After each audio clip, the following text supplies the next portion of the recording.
이제는 종목별 대응 전략 세워보셔야죠. 마감 전 업앤다운 바로투자증권의 윤정식 대리 연결합니다. 안녕하세요. 네, 안녕하세요. 네, 현재까지 시장 분위기 좀 어떻게 살펴보고 계셨나요? 네, 사실 시장 분위기 금일 상당히 좋습니다. 거래소 1%, 코스닥 한 2% 정도 상승을 하고 있고요.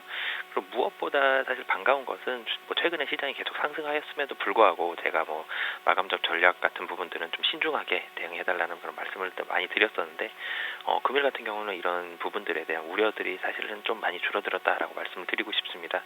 이 외국인의 선물이 4거래일 연속 매수가 들어오고 있기 때문에 4거래일 정도면 상당히 좀 신뢰가 좀 높다라고 이렇게 보여지고요. 이 선물에 대한 그 4거래일 연속뿐만이 아니라 미결제 약정도 한 12만 계약 이상을 보여주고 있기 때문에 이런 부분들 본다면은 이 외국인의 신규 자금 유입에 대한 가능성이 좀 점차 높아지고 있다라는 부분들이 시장을 좀 긍정적으로 보여지게 하고 있다라고 이렇게 보여집니다.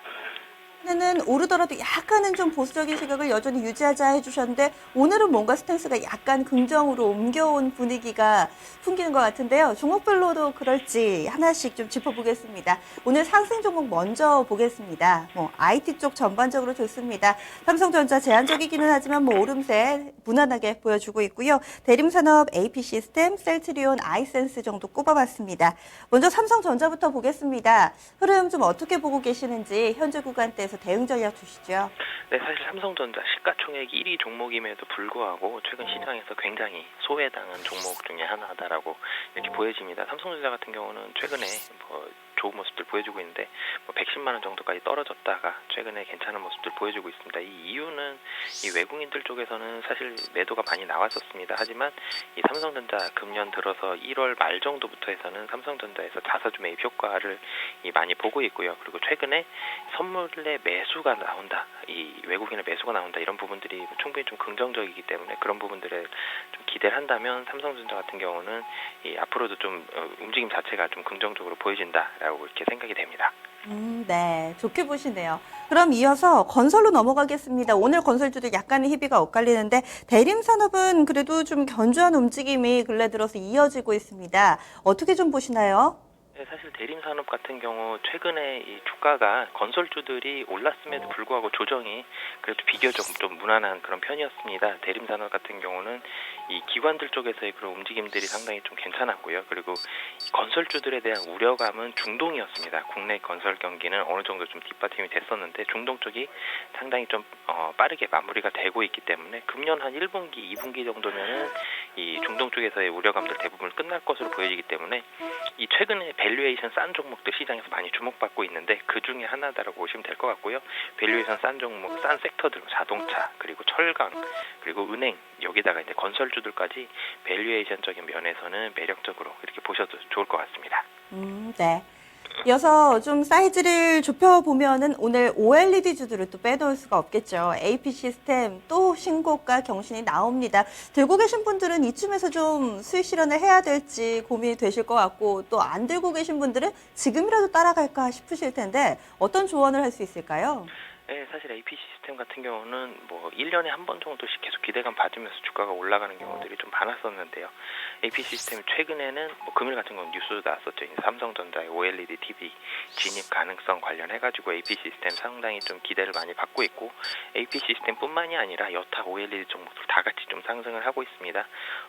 항상 기대감만 가지고 있다가 이제는 양산에 대한 그런 부분들, 그러니까 한마디로 숫자로 찍어줄 수 있다라는 부분들이 나오고 있기 때문에 그런 기대감은 충분히 가져볼 만하고요. 그리고 AP시스템 같은 경우는 8% 이상을 삼성 디스플레이가 지분을 가지고 있습니다. 그런 부분들 본다면은 삼성 디스플레이 쪽에서의 투자가 들어갔을 때 거의 확실한 종목이다라고 이렇게 보여지고요. 최근에 좀 급등을 했다가 어느 정도 좀 쉬고 있는 구간이었다가 다시 이제 이거래일 연속 좀 상승이 세게 나오고 있기 때문에 상승적인 탄력에서는 충분히 앞으로도 이런 모멘텀과 함께 좀 기대할 만하다라고 이렇게 보여집니다. 네. 이어서 하락 넘어가겠습니다. 오늘 약간 소외되는 쪽에 자동차주들이 있습니다. 기아차는 어제 오를 때 덜 오르더니 빠질 때는 또 같이 빠져서 다소 좀 부진한 모습이고요. NHN 엔터테인먼트나 현대미포조선, 한독, 현대 홈쇼핑 이렇게 좀 정리해봤습니다. 먼저 자동차부터 보겠습니다. 기아차 약간 좀 조정 양상 띄고 있는데 현재 구간은 어떻게 판단할 수 있을까요? 네, 사실은 이 자동차주들 최근에 반등 상당히 좀 반가웠습니다. 워낙 많이 떨어졌었고 밸류에이션 싼 종목이었다라는 그런 부분들에 대해서 부분들과 함께 그리고 환율에 대한 이 긍정적인 부분들이 작용을 하면서 기아차뿐만이 아니라 현대차, 현대위아, 현대모비스까지 굉장히 좀 좋은 모습을 보여줬었는데 금일 같은 경우는 환율에 있어서 소폭의 조정이 나오고 있습니다. 원화가 굉장히 조금 이제 강세를 보여주고 있고 엔화는 조금 약세를 보여주고 있기 때문에 그런 부분들 그리고 단기간에 좀 많이 올랐다라는 부분들이 금일 자동차들 전반적으로 좀 조정의 모습을 보여주고 있는데 뭐 조정의 폭 자체가 클 가능성은 현재로서는 좀 낮아 보이고요. 뭐 단기간의 상승에 의한 차익 실현 매물 정도다라고 판단하시면 될 것 같습니다. 알겠습니다. 그리고 NHN 엔터테인먼트는 오늘장 4거래일 만에 하락 전환인데요. 어떻게 봐야 될까요? 네, 사실 NHN 엔터테인먼트 굉장히 좀 주가가 많이 빠진 종목 중에 하나였습니다. 이 최근에 그 금일 실적 관련한 얘기들이 나오면서 이 불확실성, 페이코에 대한 성공에 대한 불확실성이 있기 때문에 목표가 하향 레포트들도 나왔고요. 실적 관련한 부분들이 금일 같은 경우는 지금 NHN 엔터가 사실은 이 타이밍을 좀 잘 잡은 거다라고 판단이 되는데 며칠 전만 하더라도 실적이 좋지 않다 그러면은 하한가까지 나올 정도로 시장이 좀 불안했었는데 실적이 좋지 않다는 부분들은 그래도 지금은 좀 주의를 해야 될 거다라고 이렇게 보여지고요. 이 NHN 엔터테인먼트에서 신규 사업 중에서 성공하는 게 이 한 개 이상이 나올 때까지는 그래도 조금은 보수적으로 보여지고 단기간에서 반등은 가능하지만 추세적인 상승을 가기 위해서는 기존 사업 중에 캐시를 창출할 수 있는 현금 창출에 대한 그런 부분들에 대한 사업이 나와줘야지 추세적인 상승은 가능할 것으로 이렇게 보여집니다. 네, 실적이 좀 안 나오거나 업황이 안 좋아도 싸다라는 분석이 있으면 오르는 경우가 상당히 좀 많더라고요. 철강도 그렇고 뭐 OCI도 그렇고요. NH 엔터테인먼트의 그 투자 아이디어를 대입하기에는 좀 무리가 있을까요? 어떻게 보시나요? 네, 사실은 뭐 NHN 엔터테인먼트 밸류를 어떻게 따져야 될지 사실은 이런 섹터들은 쉽지가 않습니다. 이 철강주라든지 뭐 금융, 자동차 이쪽은 숫자로 찍히는 부분들이 많고 앞으로에 대한 기대감도 뭐 물론 반영이 되겠지만 숫자로 찍히는 부분들이 있기 때문에 밸류 따지기가 굉장히 좀 어렵지가 않은데요. 이 NHN 엔터 같은 경우는 밸류에 대해서 접근하기에는 조금은 그래도 좀 보수적으로 들어가셨으면 좋겠고요. 신규 사업 중에 캐시가 찍히는 사업들 게임하고 조금 같이 보셨으면 좋겠습니다. 그런 뭐 신작 게임이 괜찮은 게임이 나왔다. 아니면 신규 사업 중에 뭐 페이코라든지 이런 부분들이 실적이 찍힌다라는 부분들을 좀 증명을 하고 들어가시는 게 투자에선 조금은 안정적으로 이렇게 보여집니다. 이 종목은 또 보수적인 의견 주셨네요. 마지막으로 하나만 더 묻겠습니다. 조선주 가운데 현대 미포조선인데요. 오늘 한 2.6% 밀리네요. 어떻게 보세요?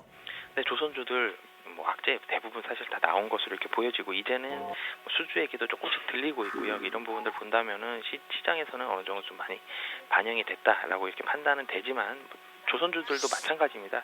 분명히 밸류에이션 싼 종목은 맞지만 단기적으로 반등이 좀 세게 올라왔기 때문에 금일 뭐 기아차와 마찬가지로 좀 단기간의 상승에 대한 차익 실현 매물 좀 나온다라고 이렇게 보여지고요.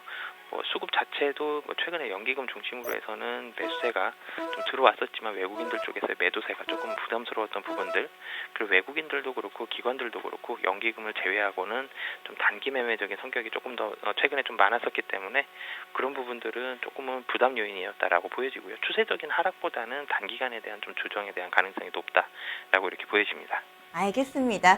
그럼요. 지금 마감 얼마 안 남았습니다. 지금 투자자분들께 줄 수 있는 팁은 어떤 게 있을까요?